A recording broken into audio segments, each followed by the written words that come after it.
Good morning from a very unusually warm October morning on a Sunday. I've managed to track down Dr. David Rubens because we are reviewing his book, Strategic Risk and Crisis Management. David, I've known you for a long time, and it's a real pleasure to have you on Turning Pages. Tell me, what compelled you to write this book? Yo-yo, and good to see you too. And it's lovely to see what you've been doing throughout these series of programs. To come to my book, and thank you very much for having me on and to discuss the book. It basically came out of my doctorate thesis, which was designed to create a pracademic look at, a practitioner academic look at some of the issues around strategic risk and crisis management that I've been involved with for the last 30 years. And then stuff happened, as it does, it takes time. But it became increasingly aware to me that the people who should be knowing about the academic side of strategic risk and crisis management did not have a familiarity with that. And it became clear to me that when they were making decisions and setting up policies and really just discussing these critical issues we're all facing, the fact that they did not have an understanding of the academic side of things was having a detrimental impact.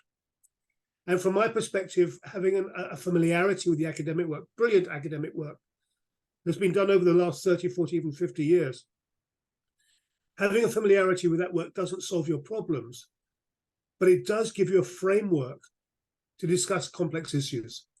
And without that framework, it seems, as we've seen in so many issues, particularly with COVID, that without that framework, it seems as though, to use a Chinese phrase, those policymakers are jumping around like a dog chasing flies. There's no strategy, there's no pattern, there's no framework. So my feeling was that there was value to bring that academic work in such a way that would be accessible to practitioners and would have value for them. So that's basically how it all started. I certainly think that you've achieved that. And I think the subject of crises is just a forever giving subject, David, because my first question to you is, are we learning lessons? Because crises seem to keep happening. So it's making me think, there's an awful lot more to learn out there.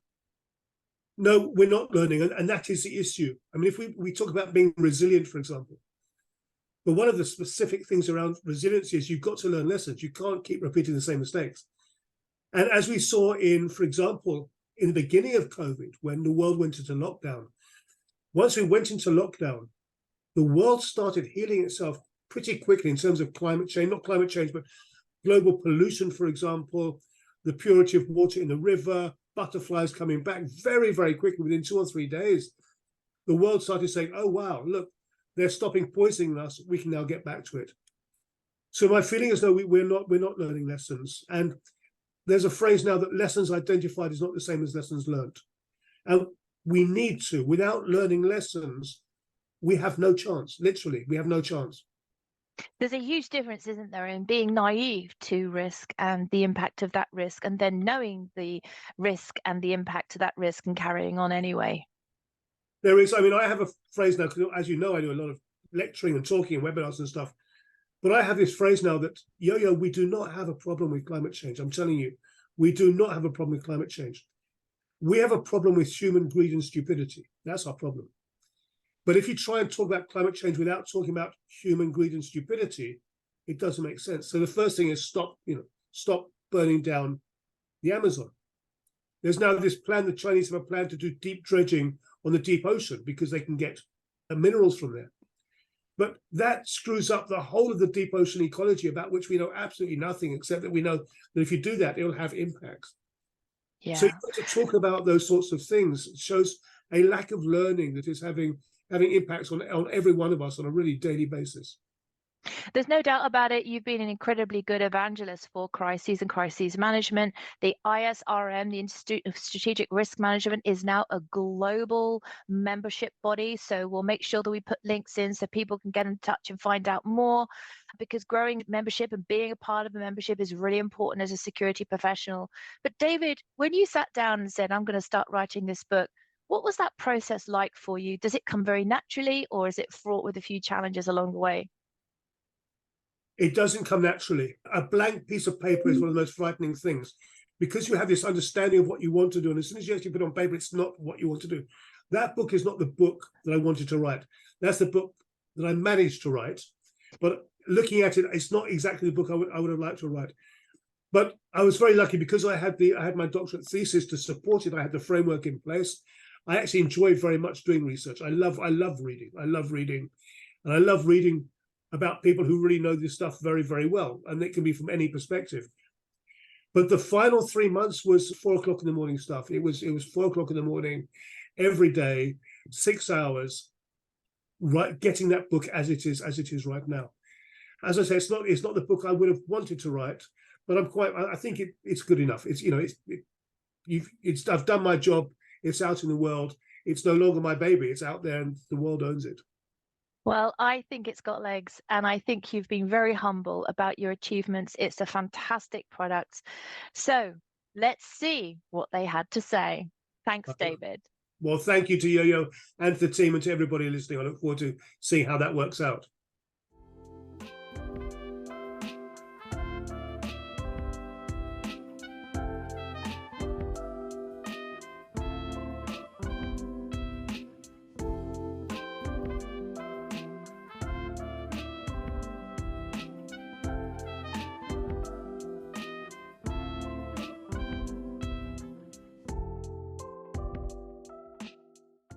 Hi, everybody. Welcome. Welcome to the Turning Pages Security Book Review. My name is Yolanda, and I'm the podcast host.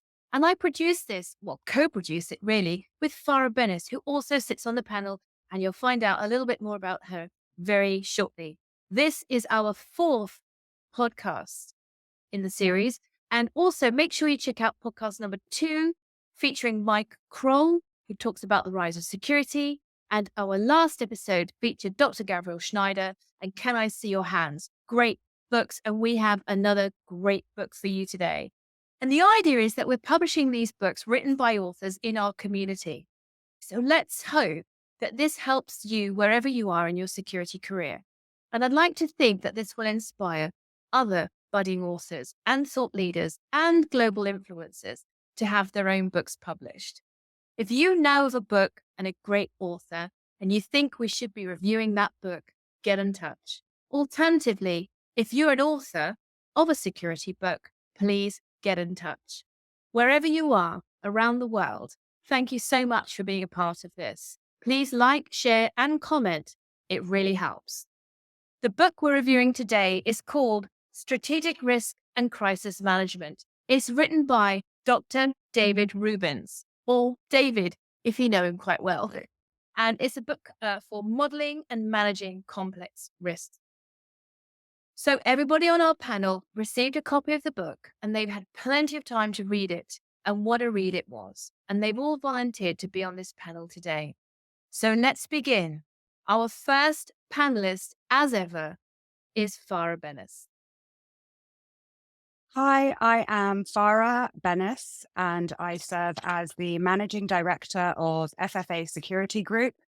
My professional journey has taken me across Africa and the Middle East, and I now call London my base.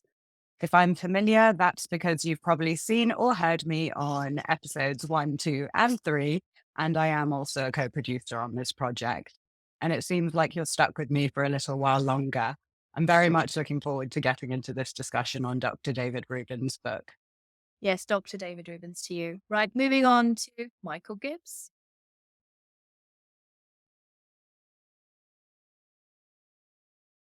Hi, I'm Michael Gibbs, Principal of Global Insights and Professional Security.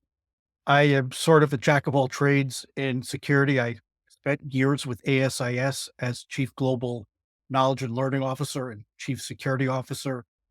I contribute security research. I am a journalist, also an attorney and association executive. So I come to security from a lot of different perspectives and angles. And I'm really excited to be asked to contribute my thoughts to this book. Glad to be here. It's a pleasure to have you, Michael. Thank you so much. Coming over to you, Patricia. Hi, everyone. I'm Patricia Correas in Virginia Beach, Virginia. I began over 30 years ago with the Department of Justice and the FBI. I began working domestic investigations, and over the course of the first 20 years, found an urging to start working internationally. And eventually I began to travel internationally and was able to take a post over in Europe, finished my career there and transitioned into the private sector and truly enjoying my current role as a business process analyst here and looking so forward to the discussion that we'll have today. Patricia, thank you so much. Coming to you, Jose. Hello, my name is Jose Luis Torres. I'm based in Mexicali, Baja California, Mexico. That's the north of Mexico. I'm a bachelor's in criminology, and I've been working for 10 years in security from retail to the automotive industry, currently in the automotive industry, and looking forward for this review. Thank you so much for being here. Appreciate you. Okay. And last but not leastly, Ari Asiasi. Hi, I'm Aris Asiansi from Buenos Aires, Argentina, and I'm a security training and management consultant. I help improve security organizations as well as organizational security. And it's great to be here. Thank you, Ari. Appreciate that. Any security professional is going to find this book incredibly useful. We're going to find out exactly why. So let's look at a first question. And this is a question that the team have had the opportunity to sort of think about after reading the book. One of the most common things that came up, and I'm going to be coming to Farah for the first question, it's about failure analysis in crisis management. It's a common theme throughout the book, delving into various causes of crisis management failure, analyzing different disaster scenarios, and discussing common mistakes made across different types of failures. This is our first subject. It's a big one. Farah, tell me what you saw. Well, crisis management is a complex field and failures can really arise from various sources. Dr. Rubens really emphasizes that while every crisis has a unique nature, the operational causes of failures are often both very simple and predictable. So once an incident escalates beyond the norm and becomes a unique and unfamiliar problem, the subsequent breakdown in response capability is almost always due to a breakdown in fundamental incident management functionality. And this can occur at a personal, agency, or even community or multi-organizational levels. He uses a lot of different global examples to illustrate these points. And one that stood out to me was Hurricane Katrina in 2005. And this event showcased, the vulnerability of cities without protective measures and the failure of agencies to learn from past lessons and exercises. The aftermath highlighted the lack of coordination, interaction, and the underutilization of information and communications technology. And then he also used the Utøya Island massacre in Norway in 2012. And a report from this event identified several lessons learned, which are more applicable to leadership, interaction, culture, and attitudes, rather than an actual lack of resources or need for new legislation. And he also touches upon broader trends affecting cities, such as the failure to prepare for the disruption to global supply chains from events like the blocking of the Suez Canal and the inability to respond to adverse weather events that are becoming a very normalized part of our risk environment. So I'd say, in essence, Rubens emphasizes that while specific events may have been unexpected, they could have been planned for, and the relevant management teams should have been prepared to respond to such situations as part of their most basic risk management responsibilities. Thank you, Farah. Appreciate that very much. And it's important, I think, when you're a security professional reading a book, it draws not only from a practical sense of experience, but also an academic sense of experience. Patricia, when it came around to failure analysis in crisis management, what was it that struck you the most reading Dr. David Rubens' book? For me, as I read Dr. Rubens' book, I was most impressed with how many different crises Dr. Rubens highlighted throughout the entire book. I'm sure the panelists could also find I was I was very engaged with many of the different incidents because some of them were things that were described crises in places that I had been. I would like to highlight, if it's all right, I'd like to highlight in chapter 4, where Dr. Rubens mentions some crises. He talks about a crisis that occurred in the spring of 2021. And some of you may be familiar with it. It was the Colonial Pipeline hacking, where hackers from the dark web went in and hit the U.S. national infrastructure. This caused multiple other crises. However, in this particular case, something really good happened. And that was the CEO of Colonial Pipeline reached out to the FBI, and the FBI was able to engage with them on a solution. So I say this to the audience because sometimes you don't hear about some of the steps that are taken in these crises. But for me, what Dr. Rubens did so well is he went back in time. He highlighted some of the really critical ones, some of which I was familiar with, some that I'd learned about through the reading. And I found that he filled in a lot of gaps for me. And hopefully, this book will do the same thing for the audience. That's really good. And of course, you were able to draw on that personal experience as well. Michael, coming to you next, what struck you most in relation to the failure in identifying crime? Yeah. Before I get to that, I'll tell you what struck me most about the book in general. It's a hefty tome and it was pretty imposing. I also don't have the physical copy. So I was reading it electronically. And early on in the book, Dr. Rubens says, this is going to be an exploration. It's going to familiarize practitioners with the literature and the studies. And I thought, okay, oh boy, I took a breath. This is going to be a dense academic tome, but it wasn't.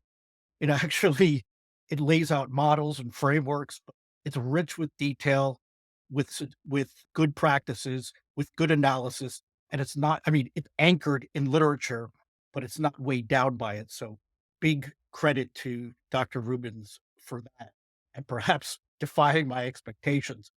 As far as failure analysis and crisis management, I do a lot of work with drones, and he uses a drone incident at Gatwick Airport. And this was 2018. There were a couple of drone sightings, and they didn't know what to do. It ended up, they closed down the airport for 3 days. Now, as you know, that's awful. Airlines lost millions of dollars.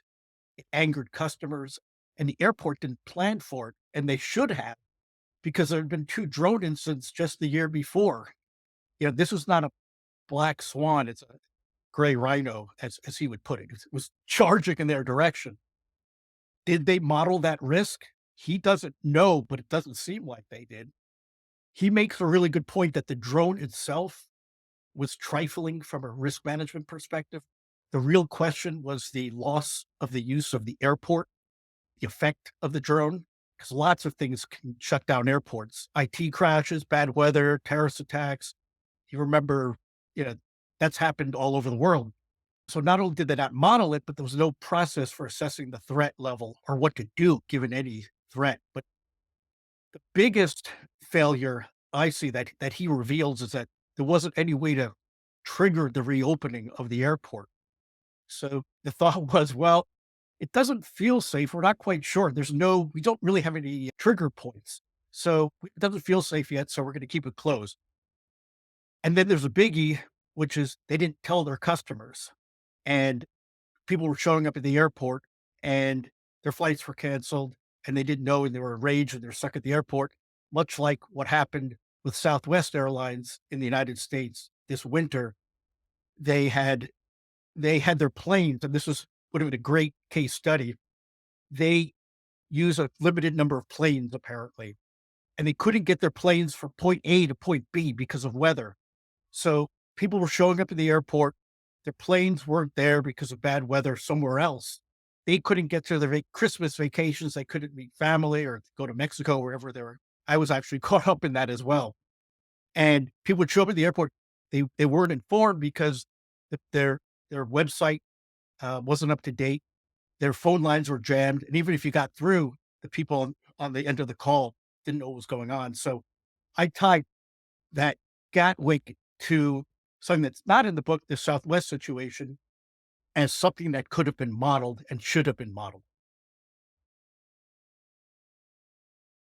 Such a great point, Michael. I remember that incident very well indeed. It really just seemed like a awful lot of people didn't know how to deal with that incident, and it came across like that. Okay, so we've got two more to go. Jose, let's come to you for your views.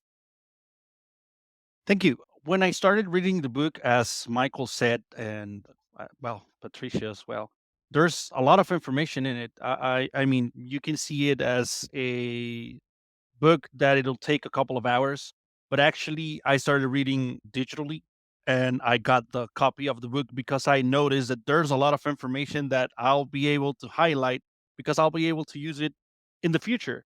I mean, there's a lot of things that unfortunately are happening, and the framework, the way that he states Dr. Rubens goes through the information and make an analysis of one of the crises and gives you a lot of information that you'll be able to see what to avoid.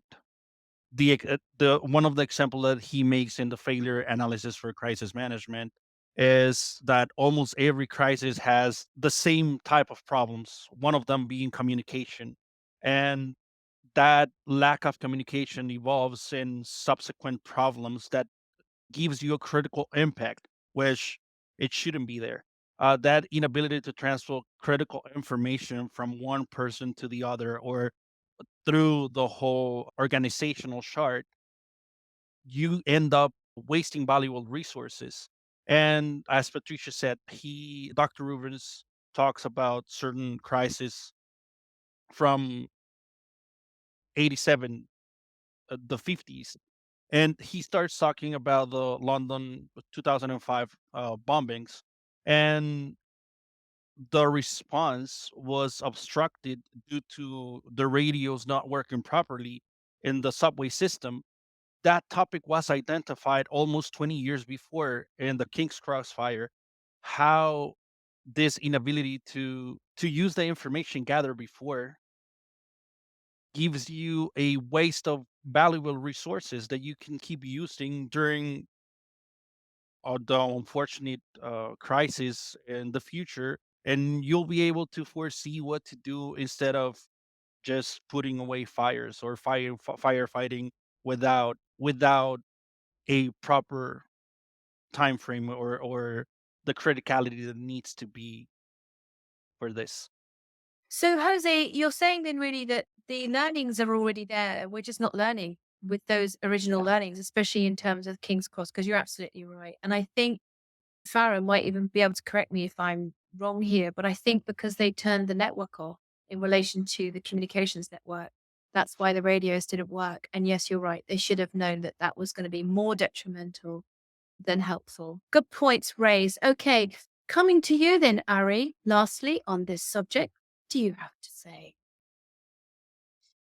Well, first of all, I love the book and a lot of the examples from the book, both pre and post 9/11, lead to the conclusion that most critical failures are due to a misunderstanding of the nature of crisis. I'm quoting Dr. Rubens here, and thus having an inadequate conceptualization of decision making in general, and specifically, not only specifically regarding risk management, but decision making as a general concept.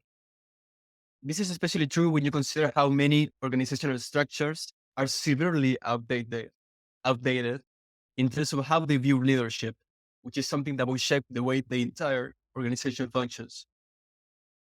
For example, it has been proven that direct collaboration when making procedures or plans is extremely beneficial in terms of strengthening teams, building confidence, and ensuring commitment and a sense of belonging for people working in an organization.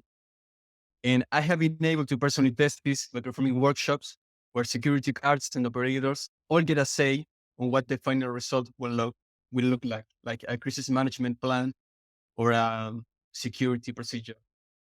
Sometimes they will even hesitate before giving their feedback because no one had asked for their opinion before.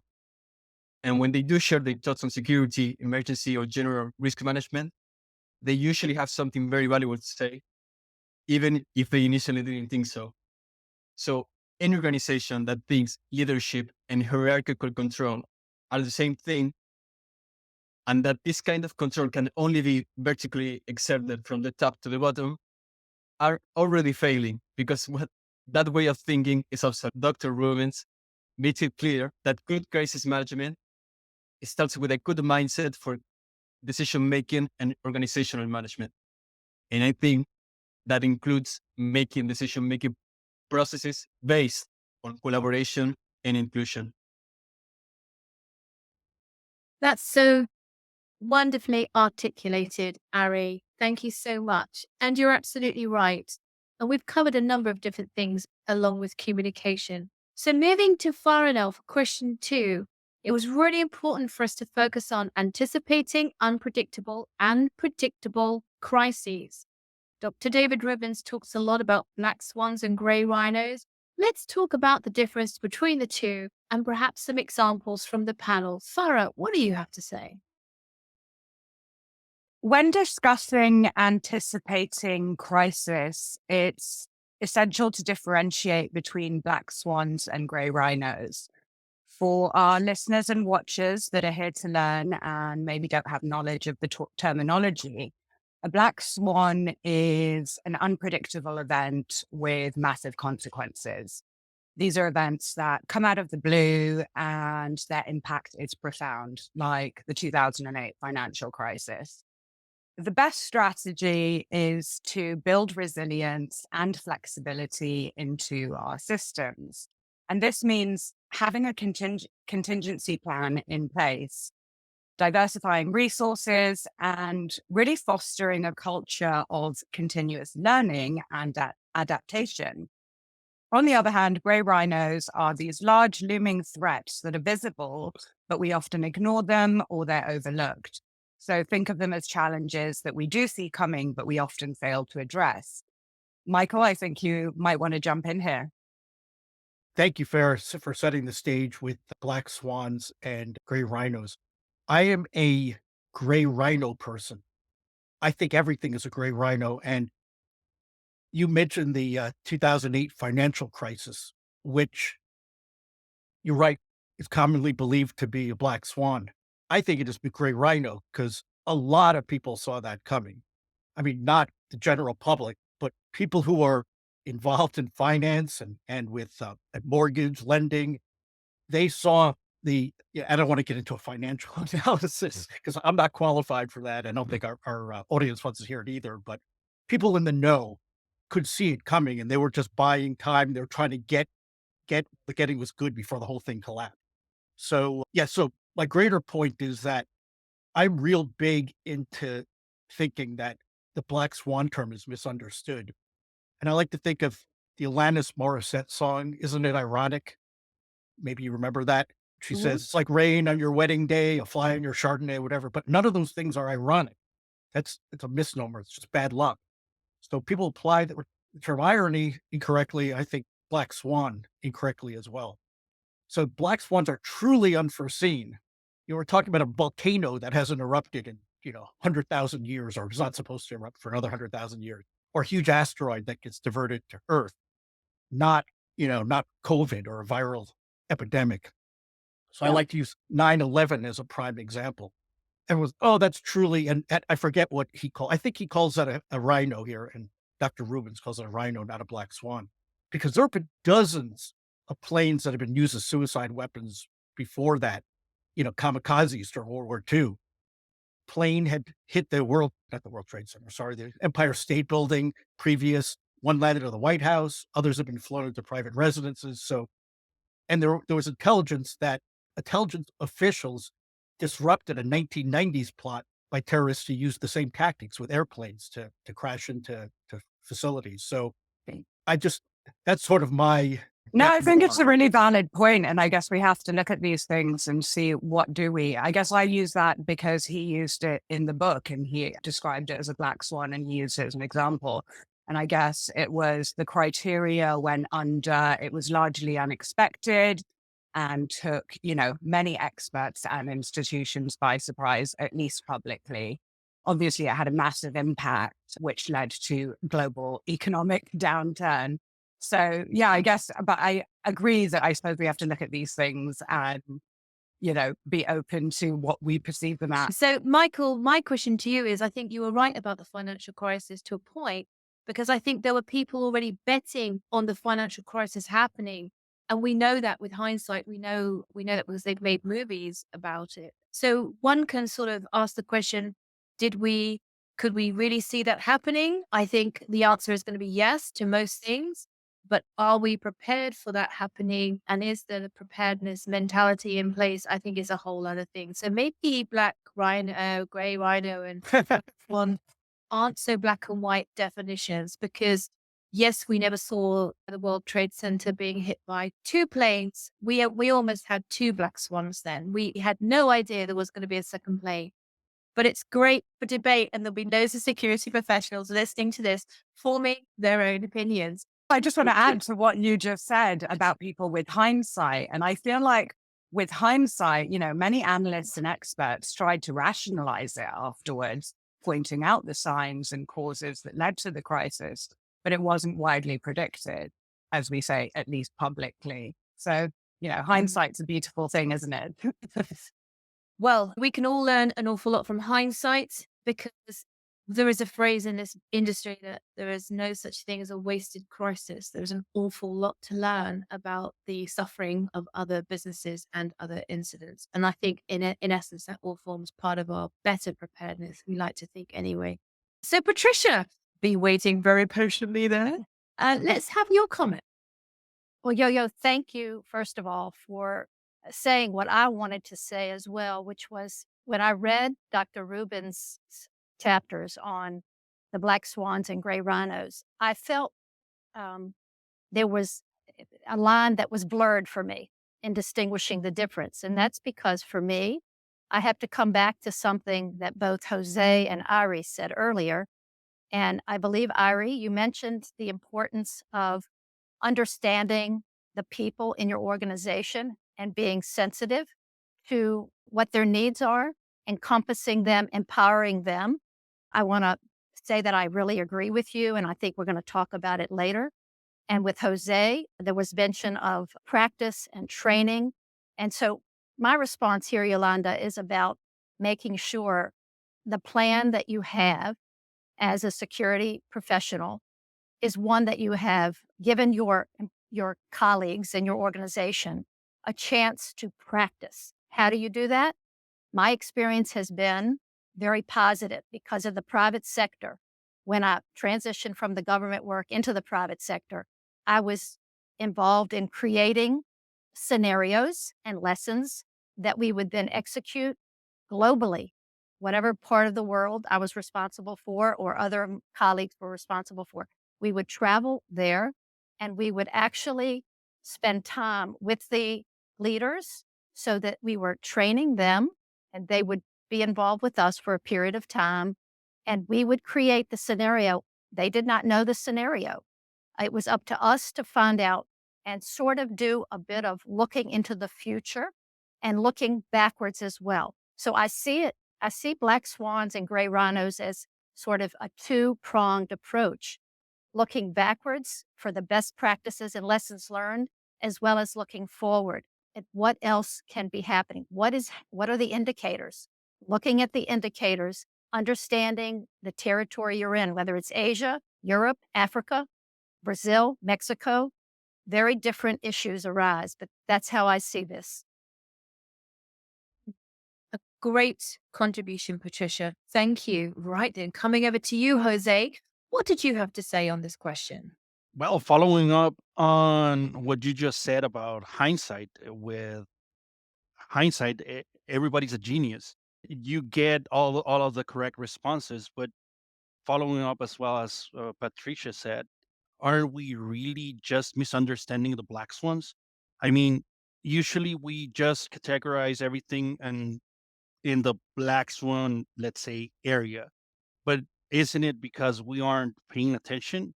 And I'm quoting Dr. Rubens in this: a black swan event is not one that is simply rare or unexpected, but rather one that is paradigm changing. So it brings us to the point that we are lacking ownership, a strategic vision in identifying the gaps and vulnerabilities. And at the end, it led us to not knowing that in reality, what we have in front of us, as he states in the book, is a big, fast, and aggressive gray rhino. One of the things that strike me while reading through the chapters is that there's a lot of endnotes. Within those endnotes, there's a lot of information that you'll be able to look in depth with hindsight, different analysis of the crisis that you lived through your work life and through your life. And you'll be able to see that it is within your leadership as a security professional to bring this to the management to avoid what's been a problem that we stated earlier in the podcast. Um, to let everybody know that you are foreseeing something and that you will be able to mitigate the impact if the crisis does in reality arise and materializes. I think one of the best things of this book is that it leads you through a lot of investigations and white papers with information that you'll be able to use in your day-to-day life and work life to reduce what, as I said before, the impact of those crises. You raise a really good point about us all being professionals. With hindsight, we are all geniuses with hindsight. However, we're also, as security professionals, quite often called harbingers of doom because we're always there to make people aware that something bad could happen. And the amount of people that turn around, I've been told to stop being so dramatic. Can you believe that? So I I'm think thinking, and then something really bad has happened, and you don't want to sit there dancing around the circle going, well, I told you it would happen. This is a very animated way of saying how tough it is for security professionals to be very frank about the risks that are coming up. So thank you, Jose. I really appreciate those comments indeed. Let's come to you, Ari. I am excited already about what you're going to say. Thank you.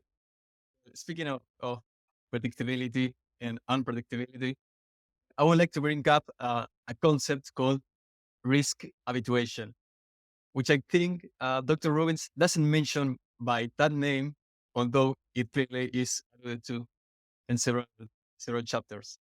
Social scientists and humanitarian security professionals, especially, have been studying this phenomenon for decades. When people live or work in a high risk environment, or sometimes they live and work in such an environment, such as is the case for example, a security professional working for an NGO or an NGO worker that is not in security but is also affected by security risk, they may simply get used to it, which may cause which may cause certain measures, such as security briefings or certain safety procedures, to be ignored or minimized. This not only has to do with a well-informed increase in risk tolerance, but actually it may come from a misconceptualization of risks and their elements. One classic example of this is people who think it's unlikely that they'll suffer two similar crises in a row, using fallacies as supporting arguments.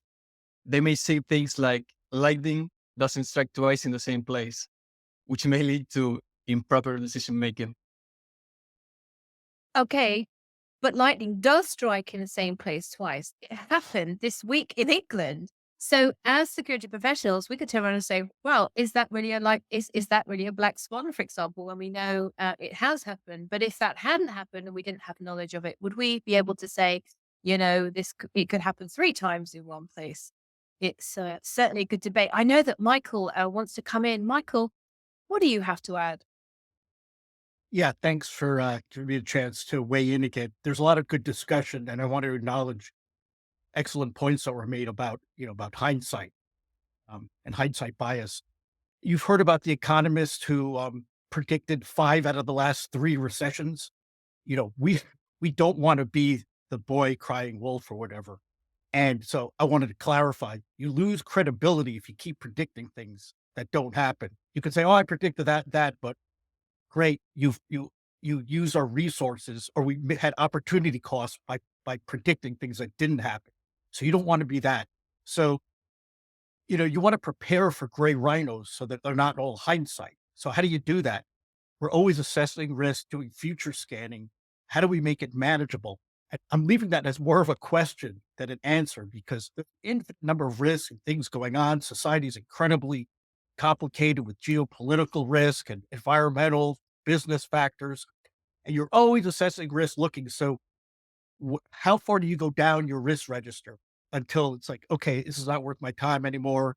It's a difficult question. To a certain extent, by preparing for gray rhinos, though, you prepare the same elements you have in place for gray rhinos will help deal with black swans, which you really can't prepare for. So I just want to pull some threads together and end with that. Thank you. I think it's an incredibly relevant point, Michael. Thank you so, so much. Okay, so question 3 is quite exciting. We thought we'd extrapolate from the book, and it has been touched on slightly, is this area around command and control. Is the current leadership structure outdated? And what does leadership need to be to deliver in a crisis? But I would also add, before a crisis happens. Dr. Rubin emphasizes that in today's complex environment, this top-down approach, so traditional command and control leadership structures where decisions are made at the top and flow downward, are becoming outdated in the face of modern crisis and can often be more of a hindrance than a help. So instead of trying to impose solutions from the executive suite, there's a real need to trust the people on the ground who have the experience, insight, and judgment to understand what's most appropriate within their context. So Dr. Rubens suggests that this role of centralized command systems should transition from command and control to support and adapt. Instead of trying to control or direct operations, these systems should focus more on coordinating communication, data sharing, and sense making.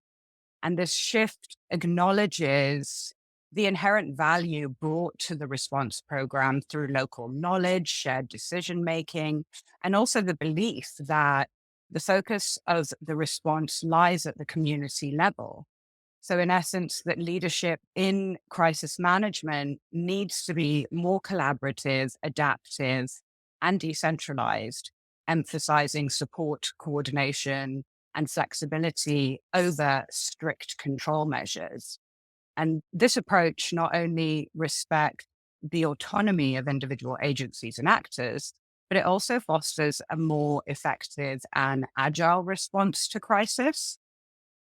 Ooh, thank you so much, Farah. Appreciate that. Brilliant. Let's move on. So, Patricia, let's come to you for your thoughts. And with your, what can I say, ex-veteran, 30 years FBI, if there's any person who can talk to command and control in this context, having read Dr. David Rubens' book, you can. Yes, I can. And I will say that my experience in the FBI was nothing but positive. And yes, we are a command and control type organization. However, there is a great space within the FBI where if you have the desire and the energy and the knowledge to step up and suggest something new, be innovative, suggest a different way to deal with a crisis, then you should speak up. And I have done that and I've been successful. And so I will leave it at that. Back to the question, though, Yolanda, Dr. Rubens talks in chapter 7 about something I think that the audience who picks up this book and reads it will be very interested in. He describes another system of control, and he calls it organic systems. So, without telling you what Dr. Rubens describes as organic, Farah did a very good assessment, and her comments were around what it is to be organic, which it is much more about allowing innovation, resilience, and adaptability to thrive. Now, how do you do that? Well, I think each organization is different.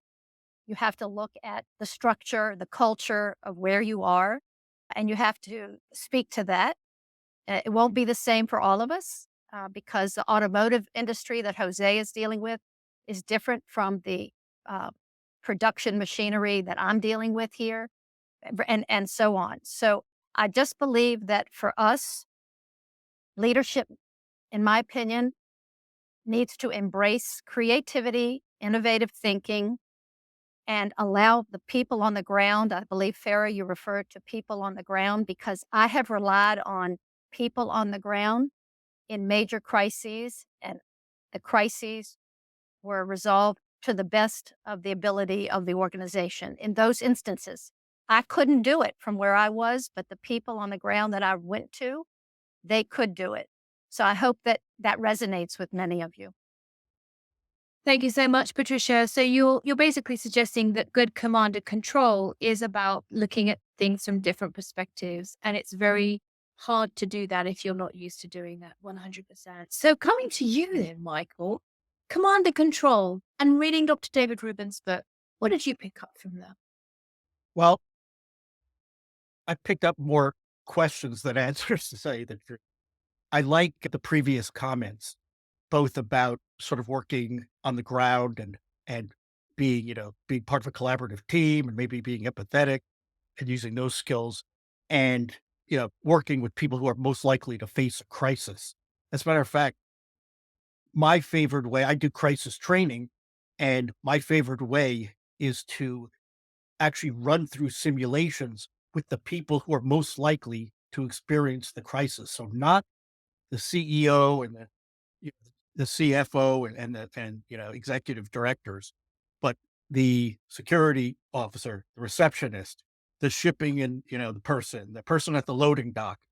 That's how you have to integrate them into any kind of crisis management program you have, crisis preparation, crisis response, because they're the ones who are going to be dealing with it.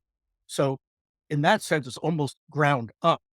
I think there's still a place for command and control in certain environments. I don't think it's dead yet, but it's waning. And I like, I'm much more on the side of from the bottom up and the top down, maybe meeting in the middle. So I'll leave it at that. I think that's a great place to leave it. Okay, let's move on. Thank you so much, Michael. Let's move on to Jose. Jose, command and control. In your experience and looking at Dr. David Rubens' book, what do you have to say? I will go with two words: bureaucratic management. Taking too much time to respond to an emergency in the proper manner because it has to go all the way up and get a response. With command and control leadership, if it's outdated, it can be outdated in some parts. Probably what it needs is adaptability. Sometimes leadership gets a process or a guideline and is waiting to play it exactly as written. And if you're missing that adaptability or the adaptability needed, the guidelines may make sense when being discussed, as Dr. Rubin states in the book, in a war room or a continuous improvement office or meeting, or while being written.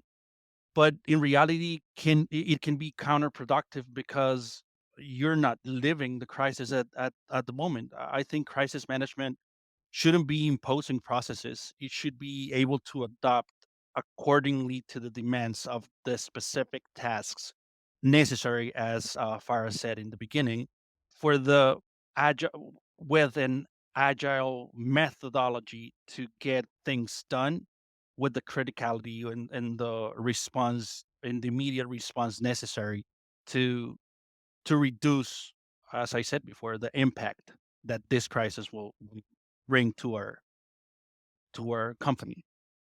And I think many of us would have had the opportunity to have worked in organizations that were both very rigid and autocratic, and organizations that were younger, newer, and able to respond in a more agile way. And I have to say, I think old legacy businesses with embedded infrastructure, quite often usually government or ex-government organizations, seem to be the hardest ones to change any type of leadership style.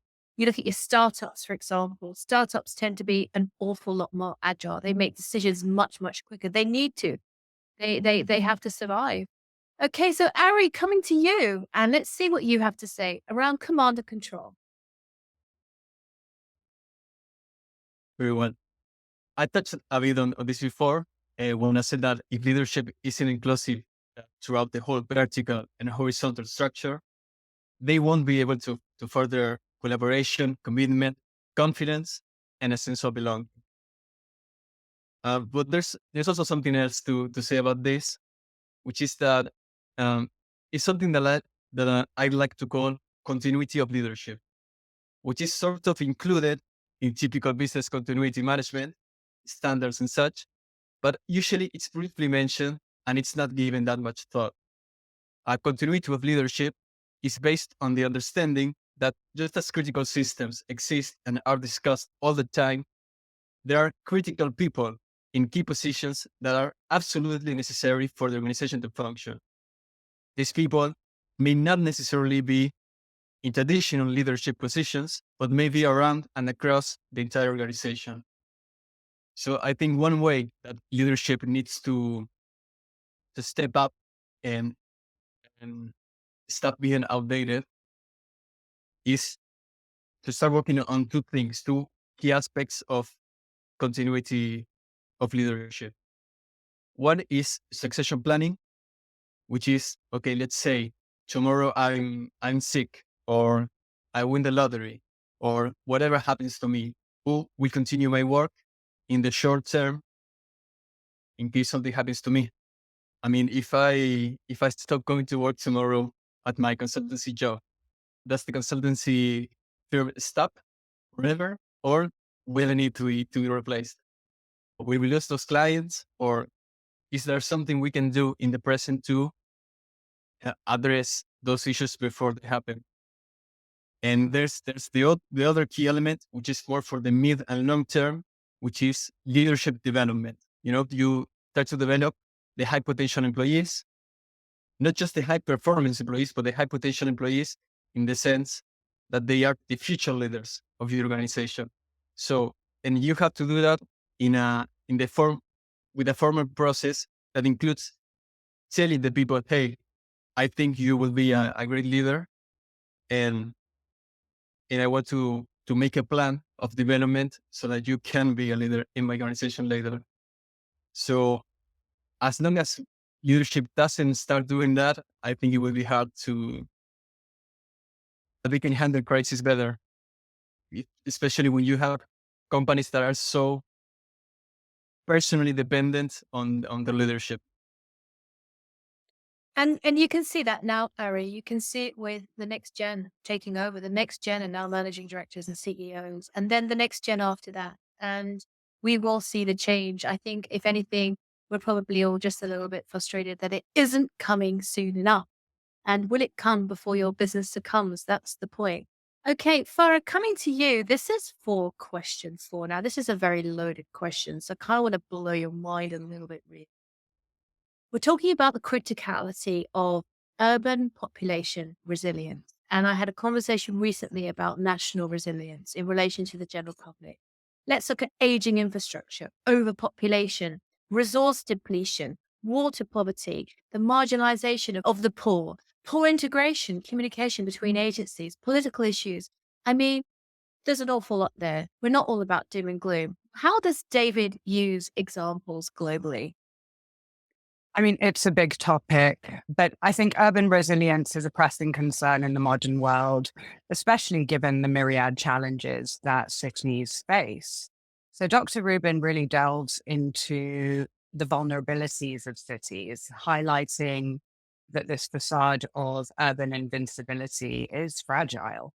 He underscores that while cities might appear as managed entities, there's often a very big lack of understanding about their inner workings and the fundamental issues around maintaining their functionality. So he uses lots of global examples to illustrate the changes and challenges that cities are facing. And he referred to Tokyo's challenges in 2011. So the tsunami around Fukushima, which led to the release of a radioactive cloud. And that really emphasized the need for cities to be prepared for multifaceted crisis. And then he talked about the bushfires in Australia. These fires attacked large parts of the highly populated West Coast, highlighting the risks that were associated with climate change. And we're seeing it here in Europe, across Europe. We've seen it this summer.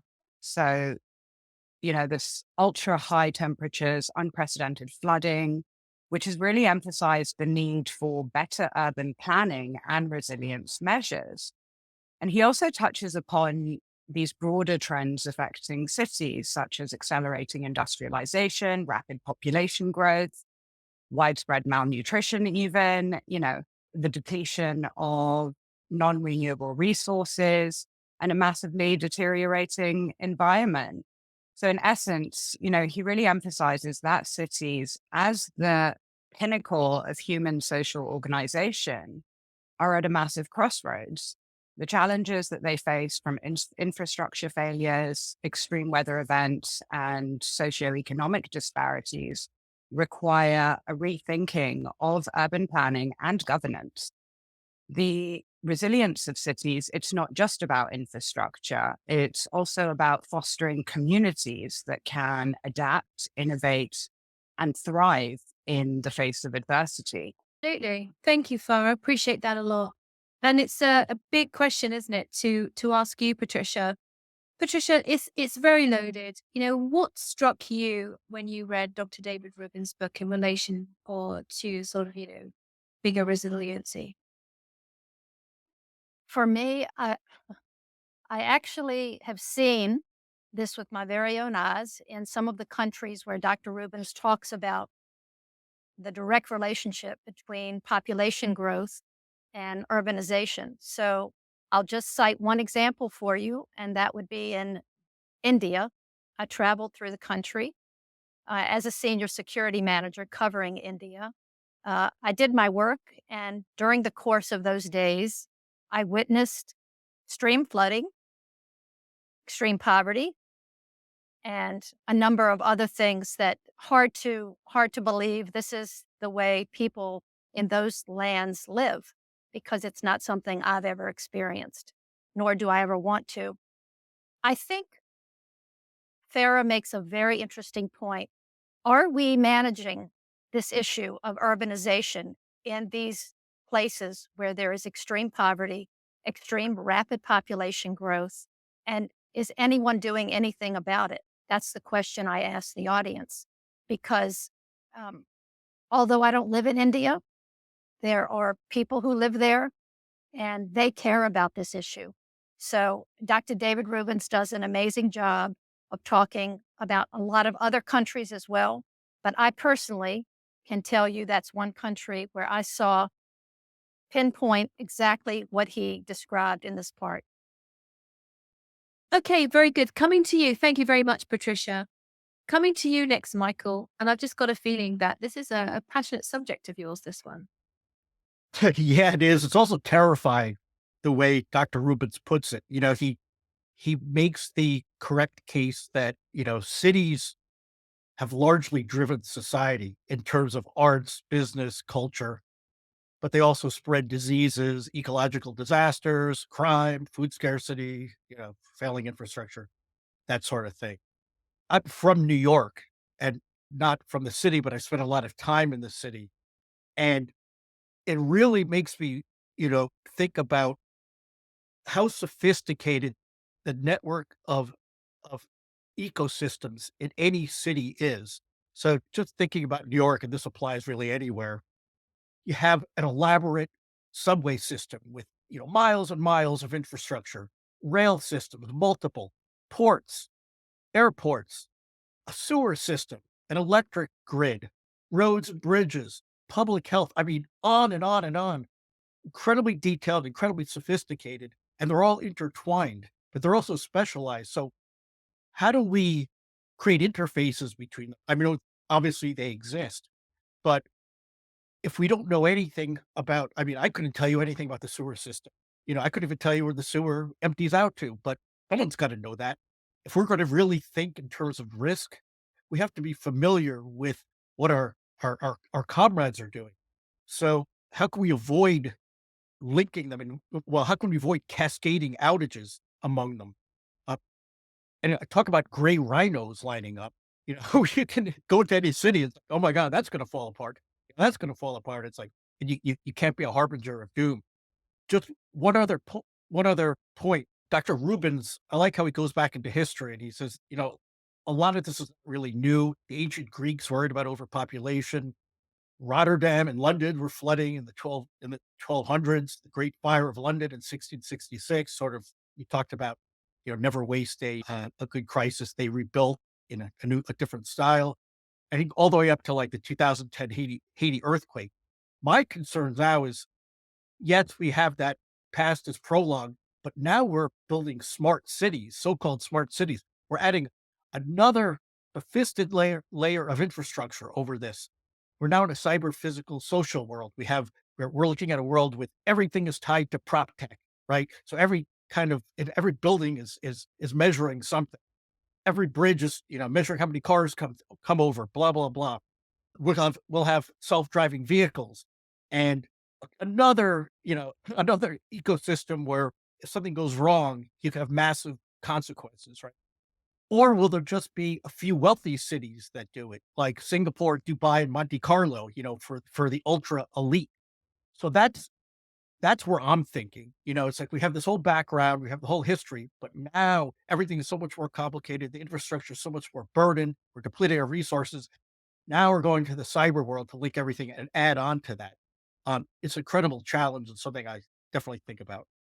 I think it's the stuff that just keeps us enjoying the fun in our jobs, doesn't it, Michael? Yeah, you could put it that way. Yeah. Very good. Okay. So moving on then to Jose, tell us how this creates fun in your job. It makes you think something different every day.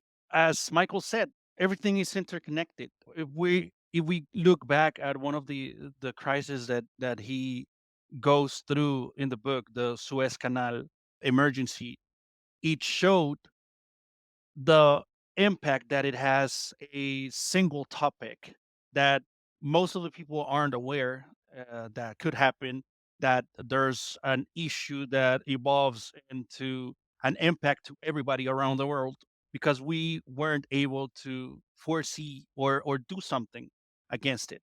Without going out of my city, in 2010, there was a 7.2 earthquake in Mexicali, Mexico, that showed that we are reacting and generally going out of the way to control an incident. And I'll quote Dr. Rubens. In the book, he states that the value of resilience approach to disaster and crisis management is that it changes from control of an incident to management of multiple consequences. But somehow we don't have that awareness. And we need that for the ability to bounce back from the emergency when it materializes and we are occupied attending the to the emergency and get back on our feet. And going back to one of the comments, that bureaucratic management based in reviews and not the sense of urgency and understanding that that all of the people are involved, and that we need to accept responsibility to have safety nets in place, to have all this globalization and interconnectivity bound together to assist those in risk and to have the people, as I said before, bouncing back from the emergency when it arises. That awareness is really necessary. And I like the way he talks about, he writes about the major issues and the impact that it has in a small city as well as a major 10 million people cities around the world.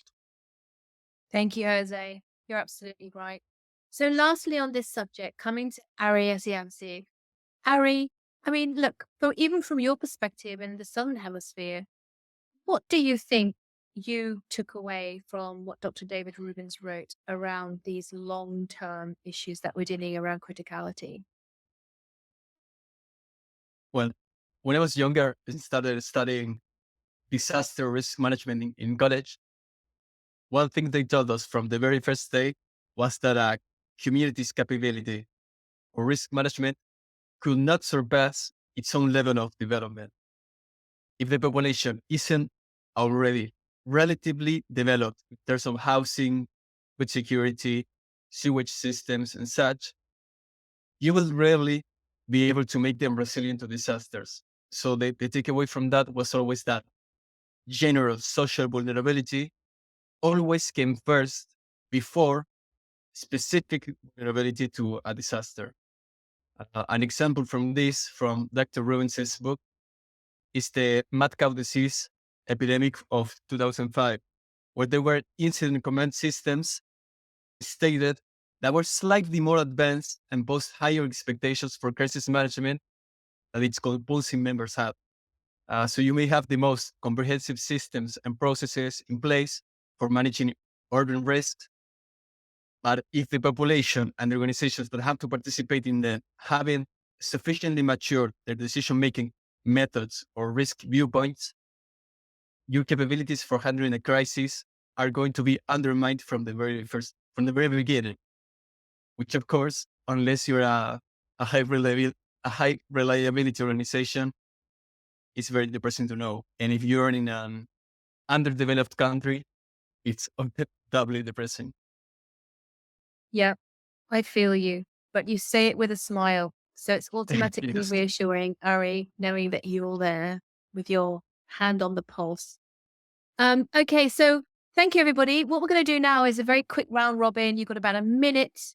We'll see who does it in a minute. We'll time you. A minute just to give your summary comments, especially if there's anything really good that you think you've missed. And I'm going to time you and see who gets the nearest. All right, coming to you first, Farah. Farah, give us your summary.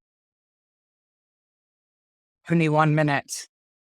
So Dr. David Rubens' exploration into crisis management, very insightful, offers a comprehensive look into the complexities and nuances of handling high impact events.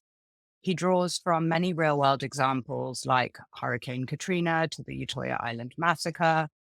And I think this book really underscores the importance of adaptability, foresight, and collaborative leadership in the face of unpredictable challenges. Dr. Rubens challenges traditional command and control paradigms, advocating for a more decentralized and supportive approach. And his emphasis on learning from past failures and the need for proactive planning makes this book a very valuable resource for professionals in the field. In an era where crisis after crisis is the new norm, Dr. Rubens' work really stands, I think, as a testament to the importance of preparedness, resilience, and the continuous evolution of crisis management strategies. Very good. Okay, thank you very much, Farah. Thank you for helping and thank you for co-producing with me. Let's move on over to Patricia for your summary, Patricia. My big takeaway is that it is always important to have a plan, that the plan must allow you to make fast, decisive decisions. And you must always engage and collaborate with the people that are on your team, as well as the bigger population of people who are impacted, which is really the community. So you're going to engage in many directions with the community at different levels, and you'll have people that will do that, but you also have to engage with other formal ways to help build a resilient organization. Great. Thank you so much, Patricia. And I appreciate your input today. We'll see you next time. Okay, coming over to you, Michael, for your Ratgate summary. Well, this should take a lot less than a minute because I can't articulate that more beautifully than Farah and Patricia just did. And the gentleman behind me, I'm sure, will too. I will just say that, as I said at the beginning, I was a little apprehensive about this book because I thought this was going to be all, I like research as much as the next person. I thought it was going to be weighty and everything academic and not necessarily practical, but it is really a well written, and it weaves in real life examples and analysis with literature. And I'm someone who wasn't familiar with that literature, so I really appreciate it. And I think everyone should listen to this after they read the book. It's like a reader's guide because I've learned a lot from my colleagues on this podcast. Thank you so much. I appreciate that. And thank you so much for being a guest for the first time. We hope you'd like to come back again. Okay, so Jose, coming to you for your summary.